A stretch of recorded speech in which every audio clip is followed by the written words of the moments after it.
Long may he rest in peace, Keith Moon of The Who. Keith had a particular style, which was characterized by the fact that he almost never played the hi-hat. He mostly played the cymbals, crash and ride, and he did a slight variation on basically the same drum fill on the toms for almost every song.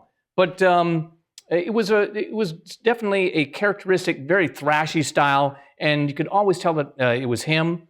I'm going to play the beat from Baba O'Reilly, which leads off the album Who's Next.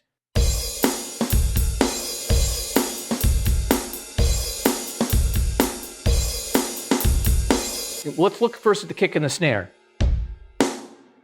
This is the kick and snare pattern.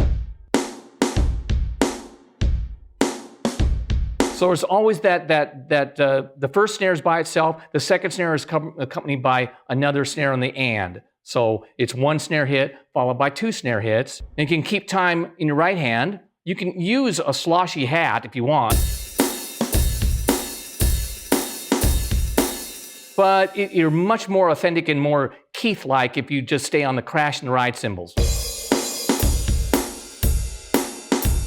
Now, the other component was that Keith couldn't stay too long on the beat without having to do a fill. So if he played the song, he would pretty much launch into a fill fairly early on.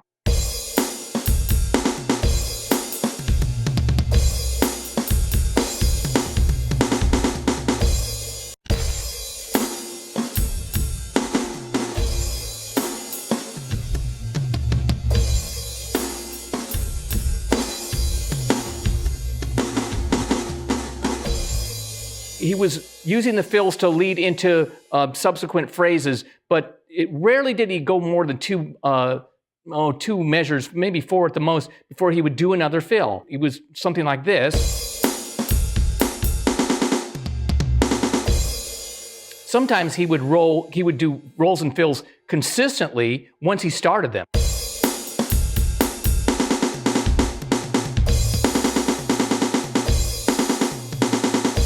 Like that.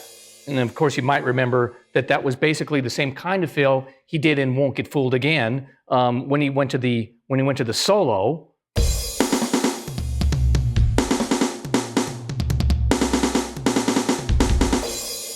So just think thrashy, lots of this same or similar fills, and keep your rides on the crashes and the ride cymbals. Try to stay off the hi-hat.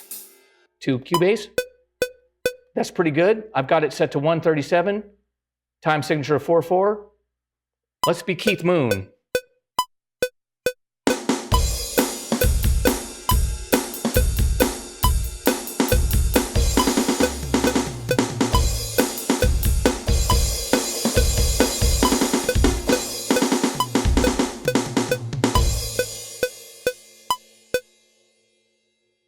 And there you have it. Busy, thrashy Keith Moon rock drumming.